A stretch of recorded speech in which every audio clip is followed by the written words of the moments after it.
नमस्कार, curries and चटणीजमध्ये आपलं पुन्हा एकदा स्वागत आहे. थंडीचे दिवस चालू झालेले आहेत आणि बाजारात भरपूर गाजर आलेली आहेत आणि आपण गाजरचा हलवा बनवला नाही असं होणारच नाही. तर आज मी घेऊन आली आहे गाजर हलव्याची रेसिपी. तर हे आहे त्यासाठी लागणारं साहित्य. तुम्ही व्हिडिओ शेवटपर्यंत नक्की बघा. इथे मी अर्धा किलो गाजर घेतलेली आहेत, स्वच्छ धुवून घ्यायची आहेत. आणि ही जी व्हरायटी आहे गाजरांची ती उटी कॅरेट्स आहेत. तुम्हाला जी व्हरायटी अवेलेबल असेल तुम्ही ती वापरू शकता. आता आपण जे गाजराचे पुढचं आणि मागचं टोक आहे ते कट करून घेऊया.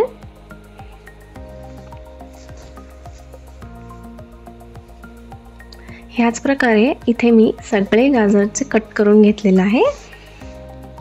आता आपल्याला हे गाजर किसून घ्यायचं आहे. त्यासाठी जी किसणी वापरायची आहे तुम्हाला ती दाखवते. ही आहे मध्यम किसणी. तर आपल्याला ह्याच्याने किसायचं आहे. हे खूप बारीक किसणी आहे, ह्याच्याने आपल्याला किसायचं नाही आहे. तर जे मध्यम आहे आपण ते वापरून हे सगळे गाजर किसून घेऊयात.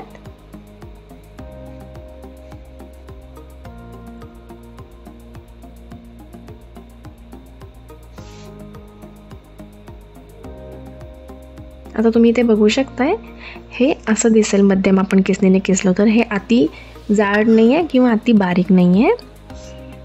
ही तर मी सगळे गाजर किसून घेतलेलं आहे. तुम्ही बघू शकता कलर किती सुंदर आलेला आहे.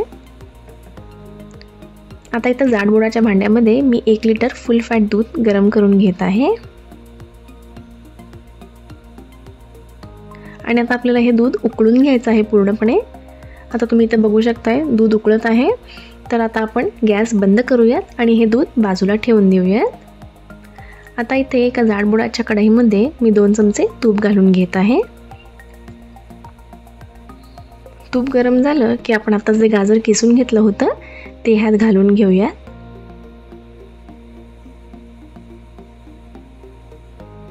आणि आपण हे गाजर 3 ते 4 मिनिटे परतून घेऊयात. तुम्हाला हे परतताना हलकासा गाजराचा रंग बदलताना दिसेल. आता 3 ते 4 मिनिटानंतर आपण ह्यात आता जे दूध उकळून घेतलं होतं ते घालून घेणार आहोत. आपल्याला हे दूध पूर्ण घालून घ्यायचं आहे 1 लिटर आणि ते देखील साई सकट घालून घ्यायचं आहे. आता आपण हे सगळं नीट छान मिक्स करून घेऊयात.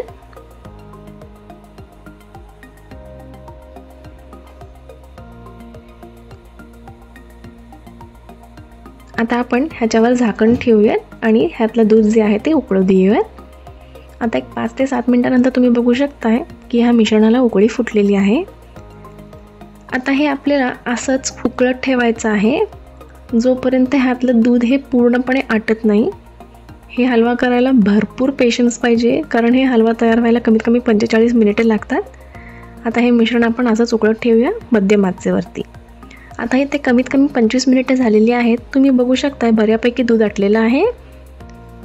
आता आपल्याला हे मध्ये मध्ये थोडंसं हलवत राहायचं आहे जेणेकरून जे दूध आहे ते तळाशी चिटकू नये. आता हे आपल्याला असंच ठेवून द्यायचं आहे. आता हे 40 मिनिटानंतर तुम्ही बघू शकताय बऱ्याचपैकी दूध ह्यातलं आटलेलं आहे. अगदी थोडंसं शिल्लक आहे. सो आपण हे अजून 5 मिनिटे असंच परतून देऊयात. आणि आपण जे कडा आहेत ते देखील खरडून घ्यायचे आहेत. त्यात पण दुधाची मलाई असते.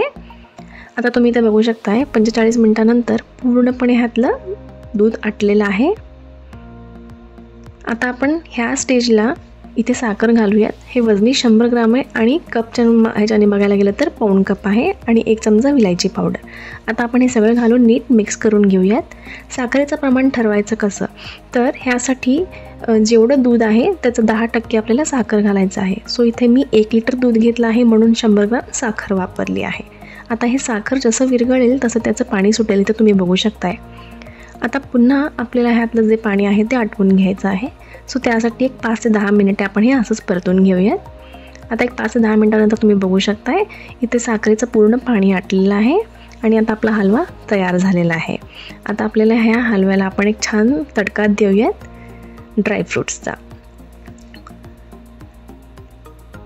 आता त्यासाठी एका छोट्याशा पॅनमध्ये मी 1 चमचा तूप घातलेला आहे. तूप हलकंसं गरम झालं की आपण इथे थोडेसे कट केलेले काजू आणि कट केलेले बदाम घालून घेऊयात. तुम्हाला जे ड्रायफ्रूट आवडेल तुम्ही ते घालू शकता. आता आपण हे 2 ते 3 मिनिटे छान परतून घेऊया जोपर्यंत ह्याचा रंग हलकासा गोल्डन होत नाही. तुम्ही इथं बघू शकता हलकासा रंग बदलला आहे. आता मी गॅस बंद करून घेतलेला आहे आणि हे तडका आपण घालूयात आपल्या तयार हलव्यामध्ये.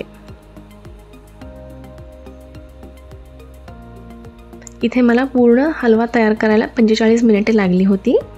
आता आपण हे सगळं नीट छान मिक्स करून घेऊयात. आणि आपला इथे हे गाजर हलवा तयार झालेला आहे. तुम्ही हे गाजर हलवा आहे त्या टेम्परेचरला खाऊ शकता, रूम टेम्परेचरला, किंवा हलकंसं कोमट करून खाऊ शकता. आवडत असल्यास आपण ह्याच्यासोबत एक व्हॅनिलाचा स्कूप आईस्क्रीम देखील खाऊ शकतो. तुम्हाला व्हिडिओ कसा वाटला आम्हाला कमेंट्समध्ये नक्की कळवा. आवडल्यास लाईक करा, चॅनलला सबस्क्राईब करायला विसरू नका आणि आपल्या मित्रमैत्रिणींसोबत हे व्हिडिओ शेअर करा. धन्यवाद.